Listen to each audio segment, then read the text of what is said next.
June 22nd, 2023, and today is a Thursday.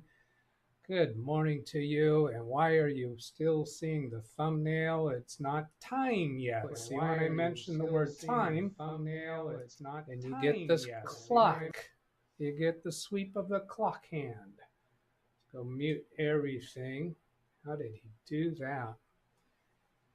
Good morning. This is Windows Daily number 242. I'm going to hit a couple of topics before I go into the chat room. Let's see. Do I even see Tim Sowell in that chat? I do. 48 minutes ago. Because I'm going to talk about Tim Sowell. Tim Sowell sent me an email yesterday, but he did it wrong. And coincidentally, I caught it.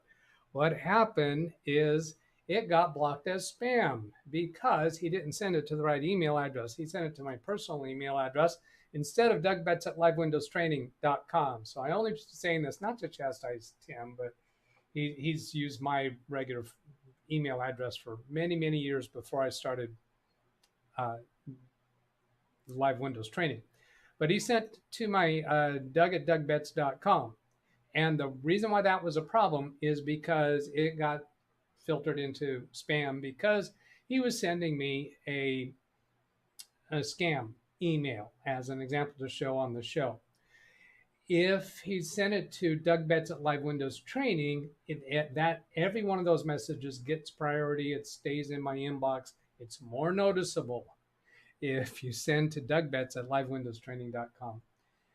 Hello, Tim. I see that you are still in chat. So here's what he sent is this message seems dangerous. Now, this red part, I believe, was added by my Gmail. I don't think Tim saw this red part here. Maybe not even, well, probably did see that yellow part. I think the red part is what my Gmail added to this. Audio is low. Let's see. Yeah, okay, let me try doing this because the microphone was a little bit further away from me than it was yesterday. Yesterday, I turned it down during the show, but then I moved the microphone a little bit away. How is it now? It's not as high as I'd like to see it. Nick says it's fine here. Okay, so coming on, here is some scam email you can show on your show. Just wow. He's impressed by this scam email. So this fraud detection, payment card fraud alert. We detected some unusual activity on your card. Now, this was sent from Wells Fargo Fraud Detection. Do not reply, alerts.wellsfargo.com. Did it really come from Wells Fargo? That doesn't say wellsfargo.com. You know what? I'm not sure I even caught that yesterday. Alerts.wellsfargo-com. So the domain, the TLA, the top level domain is .wellsfargo. It's not .com, it's not .gov, it's .wellsfargo-com.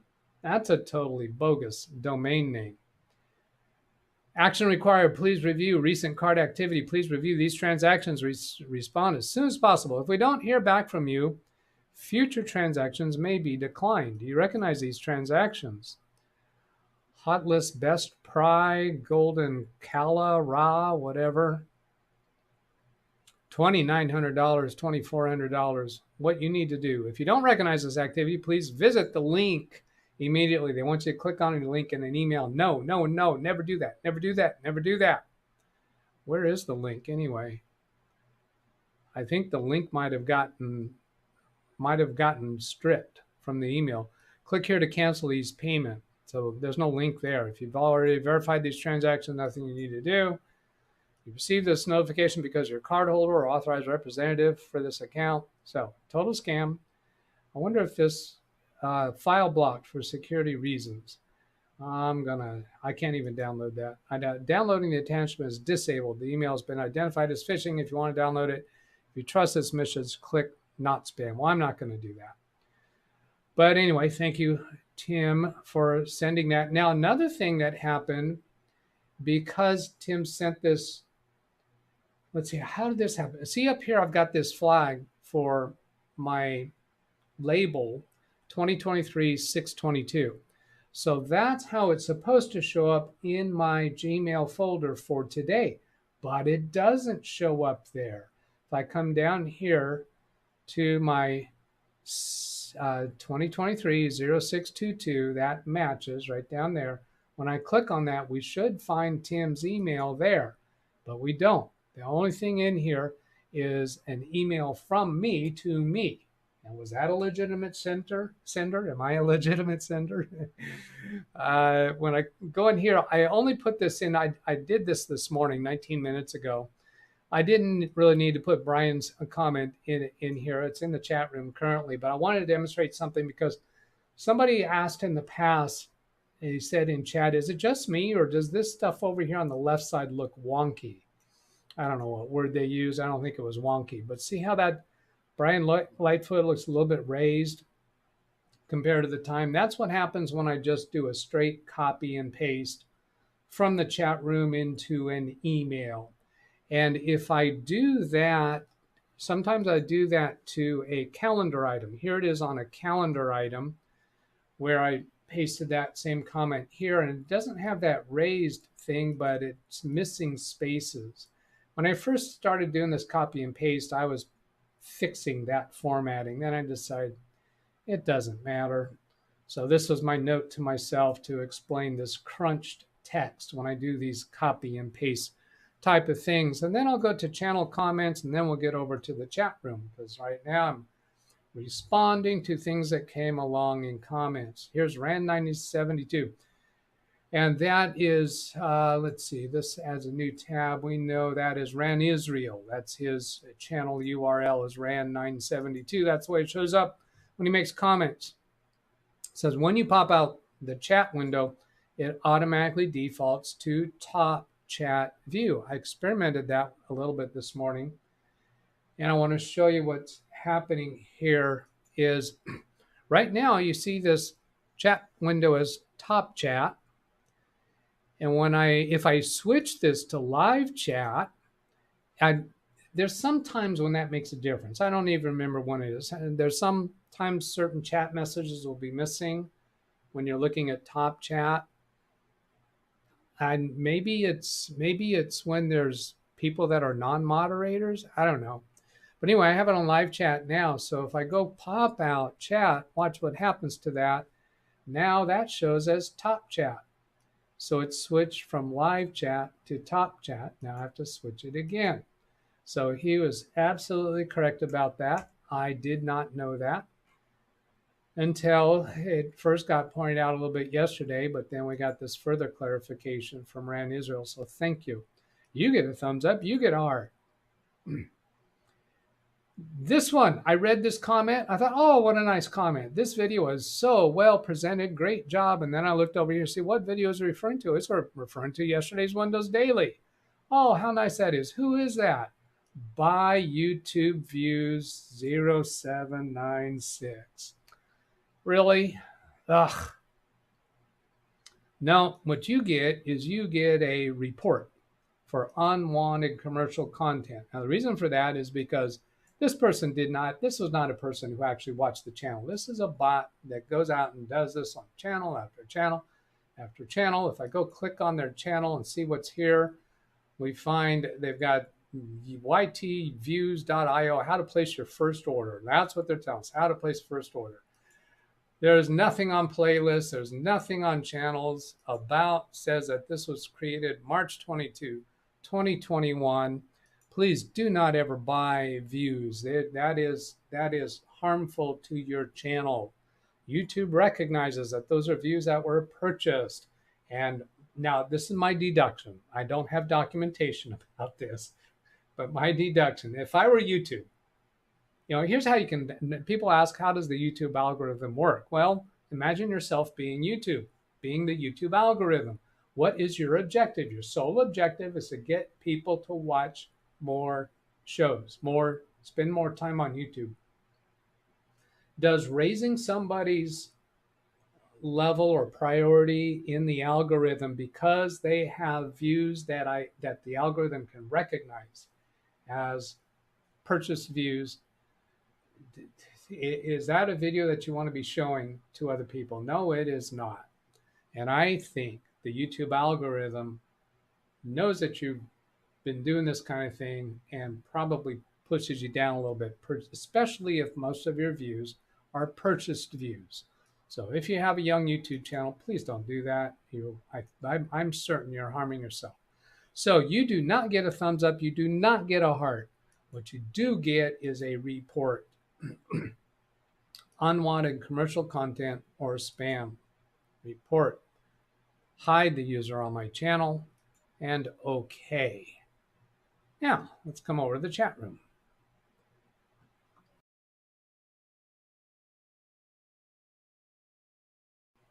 Well, that's interesting. I hit the mute button and then cleared my throat.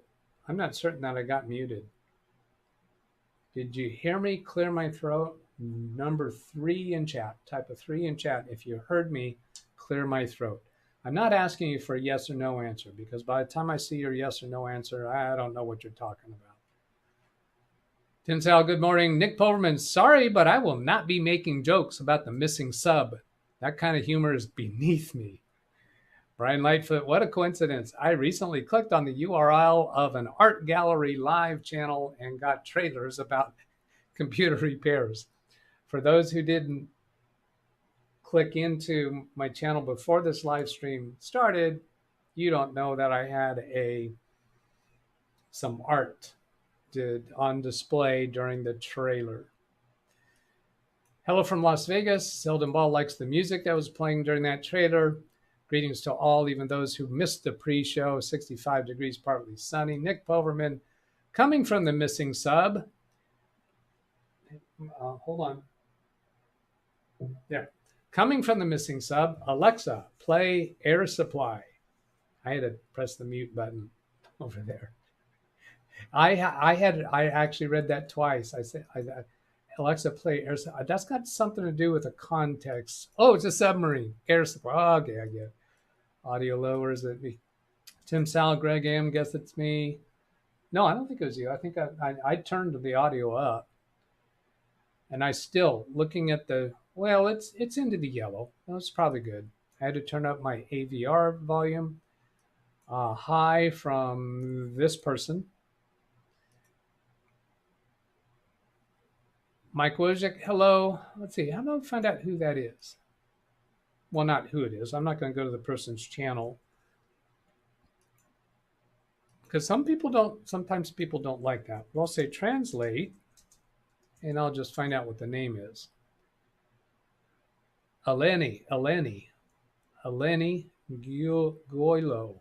Well, welcome. Nice to have you here, Eleni.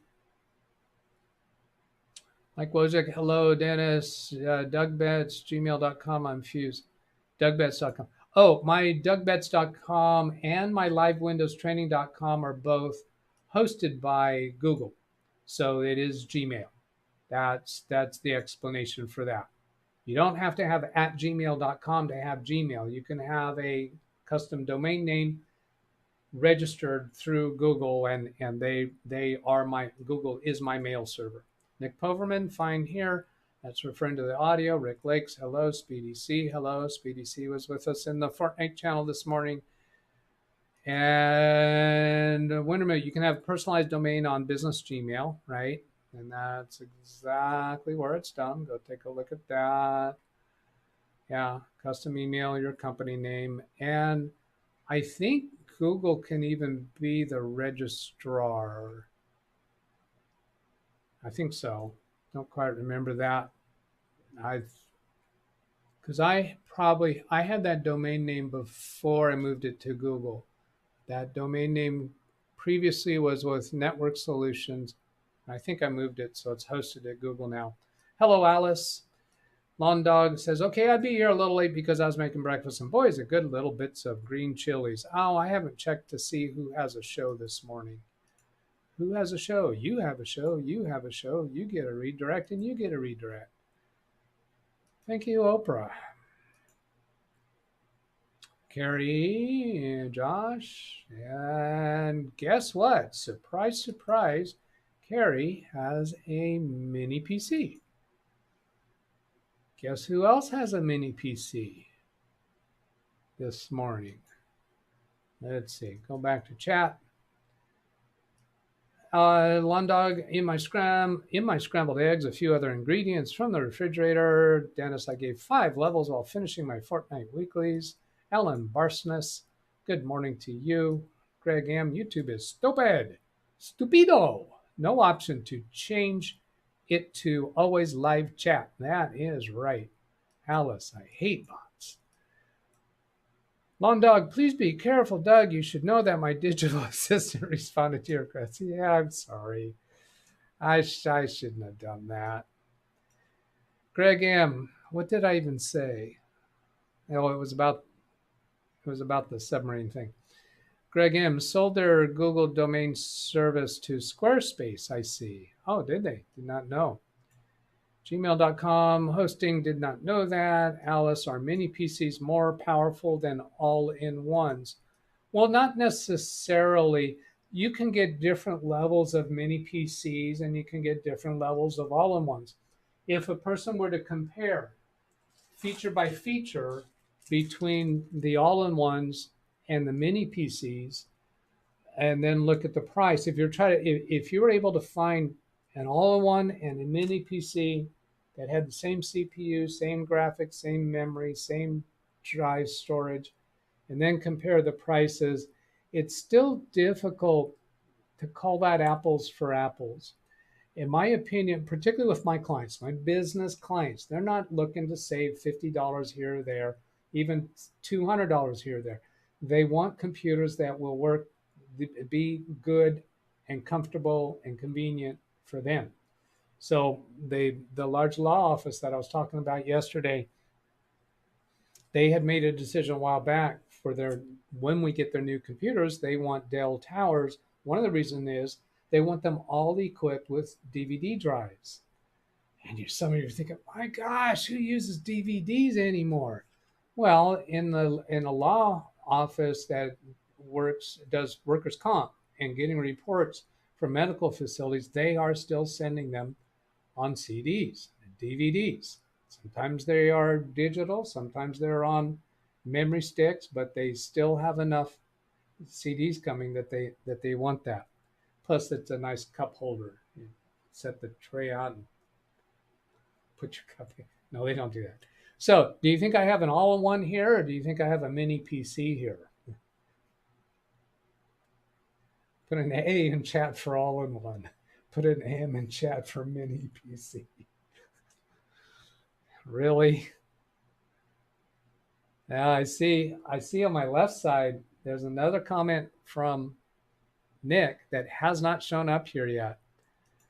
And a couple more chat messages come in. I switched to top chat and now I get it. Go back to live chat. Let's see. Speedy says, mini computer, world's smallest all-in-one. Nick, mini. Dennis, look out. Amazon Prime package. Ran Israel and M. Zavima Noor thinks it's a screen. All right, here we go. Can this be called an unboxing? Unenveloping. Oh, I'm sometimes these rip so easily and sometimes they just won't rip. You know what? I think I just realized why. I never saw that before. The perforations on one side are at a different level than the perforations on another. That explains why sometimes it's really hard. Or no, that's not true. That was just because I had the envelope. They just weren't even. No, perforations are even. I don't know. I'll get that bag away so it stops crinkling into my microphone.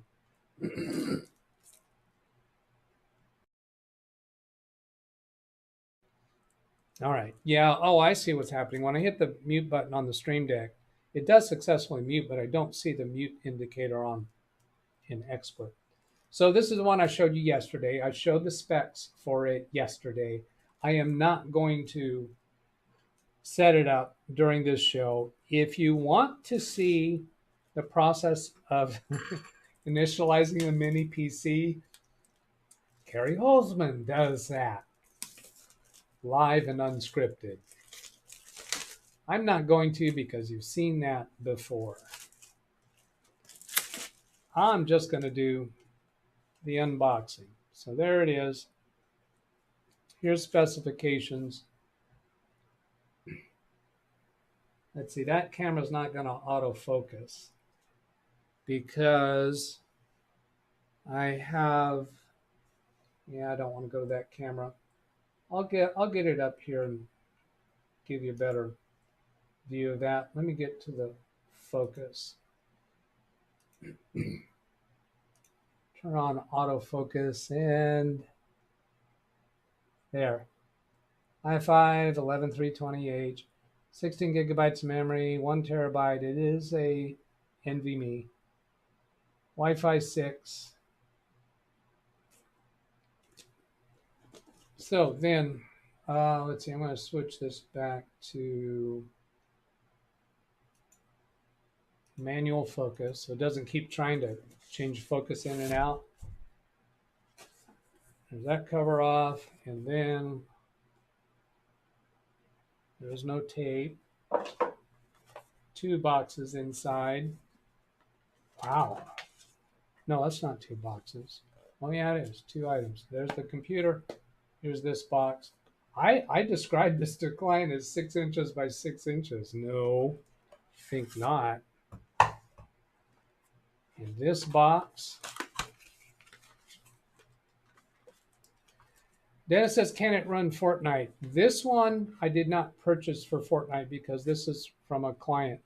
You would want to get one of the computers that are higher end, the higher end mini PCs. This one was, I think, around $400.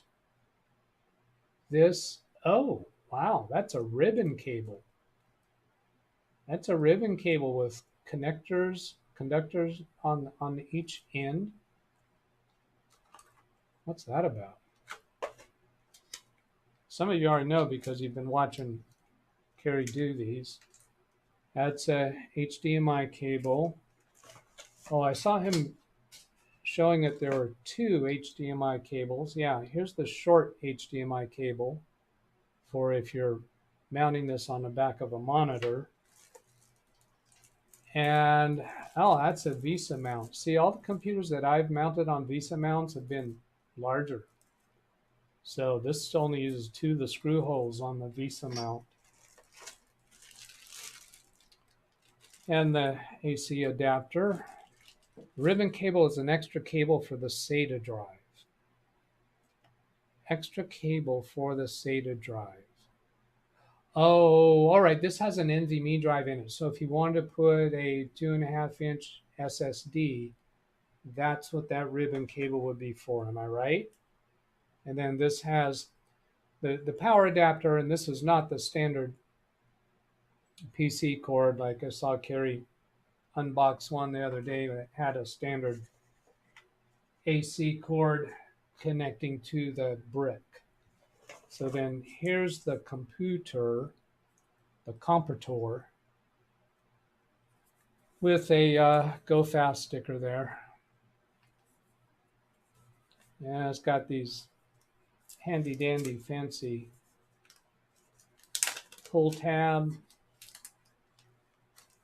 Yeah, Mickey Mouse plug, that's right. Nick, the technical term for it. MICKEYMOUSC. Well, that's interesting. I haven't there's this kind of pull tab here. Looks like a pull tab to me. Piece of rubber there. Oh, I think that was for, yeah, well, you take these screws out and then this rubber pull tab pulls that cover off to open the computer up, I think. I didn't watch Carrie's work on these very closely because it just really doesn't involve me much. So there's the AC connector, the 2 HDMI ports, and 2 USB here. Looks like USB 2.0 because they have black tongues. And the network connection on the front. There's 2 blue USB type A, so those are 3 point something. And then there's a type C connection and the red power button. Yeah, these things are teeny, small.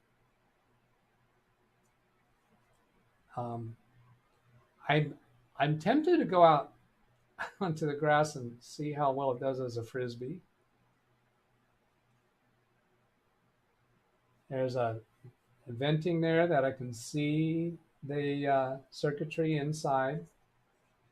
This top is very similar looking to this vent over here, but I can't see anything inside. So I think that's just decorative. And then this side I can see through it. So it looks like air flows from one side through the other.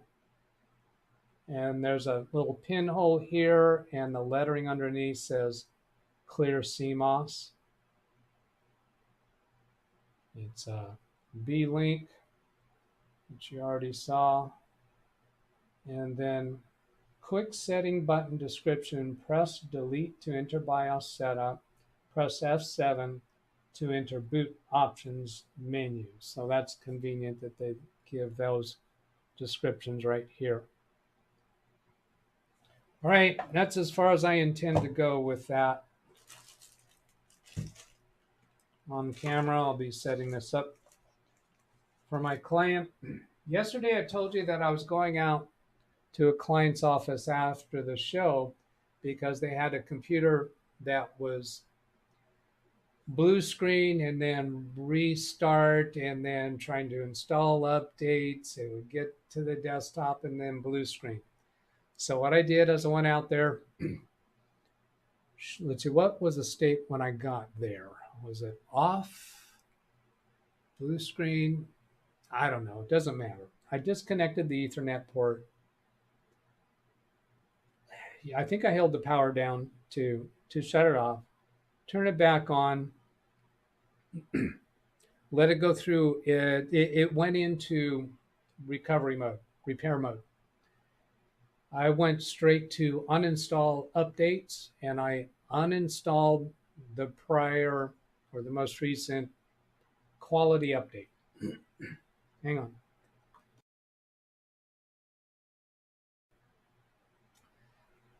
It took a while for it to complete that.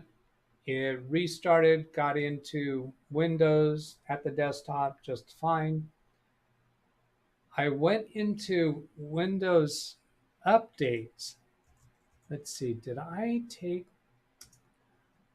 I took pictures of this computer, but I'm not sure that I took a picture of the surprising thing that I found when I got to the update settings screen. I'm pretty sure I did not, so this is probably a waste of time looking here. There's recovery. Yeah, no, I didn't get that. Sorry. So I'm going to come to this page and try to describe to you what I saw happening. Yeah. So I got to the Windows Update screen, and my intention was to go to Advanced Options and pause updates for the maximum amount of time, which is around 5 weeks. Yeah, today's June 22nd, so that's July 27th. So about 5 weeks is the maximum I'll let you delay. But when I got to this screen, it just did not look right at all. It said something went wrong. None of these menu options were there. Man, I wish I took a photo of that, but I didn't. And I looked at Task Manager and found that CPU was at 100%. So I sorted by the CPU column, and it was Windows updates. We're trying to do something here. I didn't want that to happen.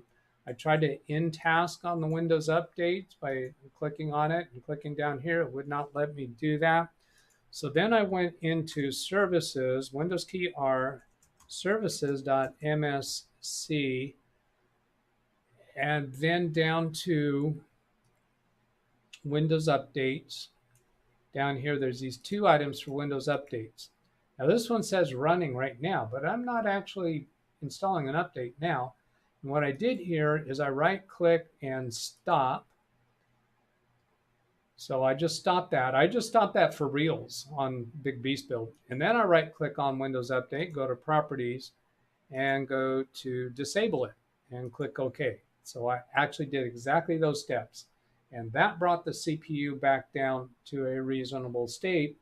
And I told my client that if you restart the computer, that's probably going to reactivate and the computer's going to be slow again. So don't restart the computer. After I finish today's Windows Daily, I'll be contacting the managing partner in that office, asking for authorization to buy a new computer for this person and discuss what computer to get. If this is the office that we did up a budget for replacing all the computers in the office with new Dell computers, good quality computers. They're computers that you're all going to say, wow, you're spending way too much money. No, it's justified in the business environment. We don't need to save nickels and dimes. However, they declined to do it back then. They said they want to do this. This is the way they want to go. But they didn't have the money on hand to do that. So we've already purchased one of those computers for one of the senior partners in this law firm. So now what I'm looking at is I think we're going to be getting the second of these computers. Now I'm concerned that the sales staff at Dell, the amount of time that they have spent with us to work this up, and then we're not buying the whole package together. I'm wondering, am I a little nuisance mosquito buzzing around that's asking to buy one at a time? Because every time last time when I went to them, I said, I want to buy just one. They had to rework the whole estimate for the whole package of computers. And apparently that takes some doing because they can't do that while they're on the phone with me. They call me back later.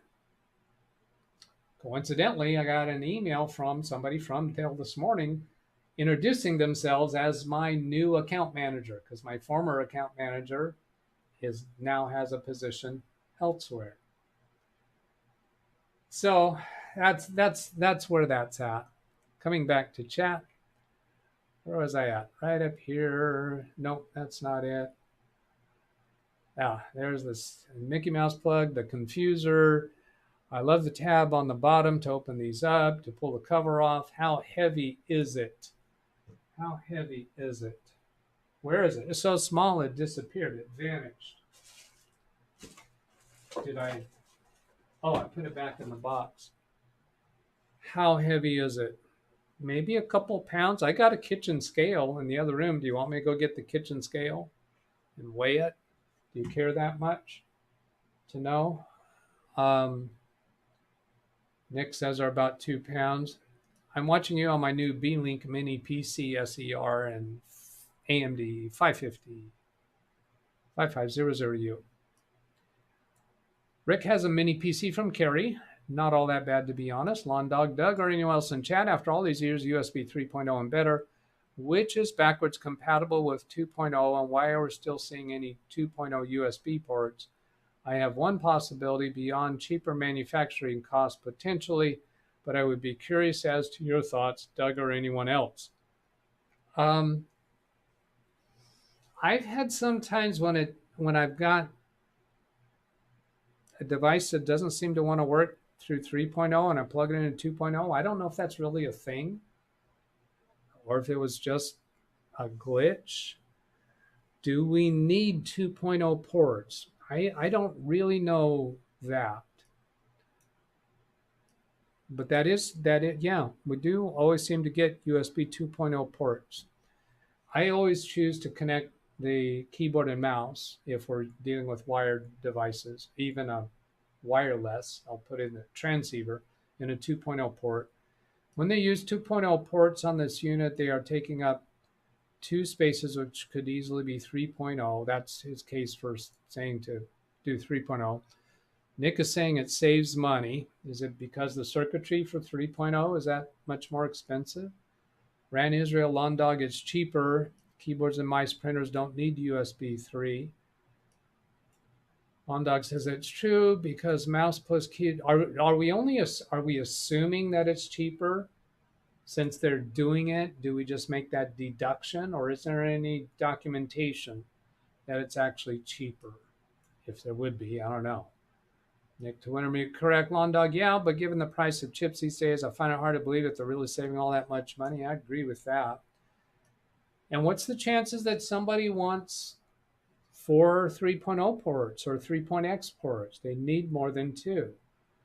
Lawn Dog, $2 multiplied 500,000 units adds up. Yeah, but you charge the purchaser $2 more. Ran Israel, the savings for one chip is negligible. The savings for 10,000 chips is considerable. Really? Really? You got to look at it in percentages. This was a $400 computer. So are they going to sell it for $398 because they saved $2? But this one, I think I had like a $40 or $50 coupon. So how can they give a $40 or $50 coupon and they're stingy about a $2 part? That really could make the difference. If you had the choice of buying comparable mini computers, one of them had 4 3.x ports, the other had 2 3.x ports and 2 2.0 ports, and they're $2 apart. Are you going to choose the cheaper one over $2? They would save more money if they just didn't sell computers at all. They could send a calculator, electronic calculator. Think how much money they would save. Debris field found in search area for submersible. Submersible in my mind is different than a submarine. Submarine is submersible, but there's other submersible vehicles that are not submarines. I was thinking sometimes when you try to boot into BIOS past USB configurations and software that getting into BIOS is easier, and also USB thumb drives when using an operating system to boot from. I think there's some functional difference where 2.0 might be needed. Rick to Lawn Dog, I know people that still use 2.0. Yeah, we're thinking the same thing. If USB 3 is backwards compatible, why do we still see 2.0 ports? I think there are some things that you need 2.0, but I don't know what. The penny pinchers at these corporations a lot of power. I've been involved with companies doing similar things in manufacturing because manufacturers are lazy and cheap. Isn't it more, it seems like there should be some efficiency in only having USB 3.0 on the board. If to have USB 3.0 and 2.0, that sounds like that's more components on the board instead of all 3.0. I don't know. I'm not a hardware engineer. Rick the Lawn Dog, in my area, people still use 2.0 and continue to use 2.0. They feel there's no reason to go to 3.0. Wow, I don't want to be in your area. 2.0 is keyboards and mice. Yeah, I only use it for keyboards. Getting a little bit quicker now. We're switching to Dell Optiplex 3000 Core i5 in a few months in my office. I imaged over 100 of them so far. We are supposed to roll them out in September. Lawyers and doctors are some of the biggest cheapskates. Having to take your money. Nearly impossible to get them to spend money. I would say they're about £2. Let's see, Chris laughing to Jim's comment. Don't bother with the scale, I think. How heavy is it after you load with software? Nick Boverman, my V-Link boots into Windows 11 seconds. I'll take 4 USB 3 ports all day long. Yeah, I think I'm inclined to too. Some people I know would. All my flash drives are 2.0, but they will work in a 3.0 port. Why not? Over time, aren't we going to migrate everything to 3.0? Or are we going to migrate everything over to USB Type-C. I have had some laptop computers come in with only USB-C, no USB type A ports at all. Now, I don't think there's any USB-C 2.0 ports. I don't think that's a real thing, although the Windows 12 people would believe it. If you believe in Windows 12, then you probably believe in USB Type-C 2.0, USB 2.0 Type-C. Ran Israel, the coupon is from the seller. That's right. I thought of that even as I was saying that. The coupon is from the seller, not the manufacturer. The cost savings for the manufacturer, they still charge you the $2 and pocket the profit. USB 2.0 is pointless. It's so slow. From Alice. Lawn Dog, for the past couple days in Microsoft Edge browser, I've been tinkering with the chatbot function. You know, the new AI, I just tried to extrapolate the question about the USB 2.0 and 3.0 cost on their chips. Anyways, give me some answers, but not specifically what I want. I'll keep digging. Nick says 3.0 is much faster when you need to transfer big files. The ones that Carrie talks about are great. Chris Garrett, glad you are still on when I got home from lunch. I haven't made it much this week. I may not be here all of tomorrow. Greg M, I bought some voltage converter boards from China. They convert DC voltage into a higher or lower voltage. They were 0.71 CDN each. Ran Israel, more 3.0 ports require more bandwidth, more PCI lanes, motherboard redesign. Okay, so that's saying it's not that we need 2.0. It's saying that providing more 3.0 requires motherboard redesign. All right, that makes sense. The reason they solder memory on boards is production costs. That memory can fail. I've seen people desolder MacBook memory to fix issues. Nick Poverman, SanDisk. 128 gigabyte Extreme Pro flash drives are very fast. They're the ones Carrie uses. Chris Garrett to Alice and Londog. I still use 16 gigabytes. Most are USB 2.0. I use them for Windows install, other boot disks. Last one I bought was 3.0. Cannot tell much difference. Londog, yep, Chris, you're making a point I was trying to express. It has to do with bootable media. The only thing I do with USB thumb drives really at all is boot Macrium Reflect. I don't boot Windows. I don't do custom build computers, so I'm never installing Windows from USB. I'm never transferring files using USB. I always transfer over a network connection, or if I have a drive, I'll actually plug it into an internal connection on a computer. I have these adapters for the 2.5 inch drives, and I recently had to copy files from a 3.5 inch disk, and instead of the adapters I have around here are so old and kind of flaky, they don't always work. It's just so easy to plug it in, connect it internally. If I use anything through USB, that's going to be slower than a drive connected internally. So I don't need it. Depends upon your work environment, what you have going on. Over the years, I thought we pretty much solved the software issues that were creating potential incompatibility when booting from a thumb drive. I haven't really run into that issue anymore. Pretty much solved the software issues that were creating potentially incompatibility when booting from a thumb drive. I don't even know what software compatibility issues you can have booting from a thumb drive. You're not booting the Windows operating system to actually use the computer from a thumb drive, right? I don't think I missed anything. That's the reason I can think of. How far behind am I? Not too bad. I need to shut this down. I'm over time. Using anything above 16 gigabytes for Windows USB is a waste. Well, no, it depends upon your environment and what you're doing. I have in the past done large file transfers using USB, and I had a 1 terabyte drive, and I would actually use it to do, I would put a Macrim Reflect into one USB port and put in this 1 terabyte USB into another USB port and actually do a full system image. That's not the most efficient way to do an image, and I don't do that anymore. It's been a long time since I've done that. I can't imagine needing to do that anymore, but it depends upon a person's workflow, what they're doing. Somebody could easily have a reason for above 16 gigabytes. Lawn Dog Chris, not being argumentative, just encouraging larger thinking.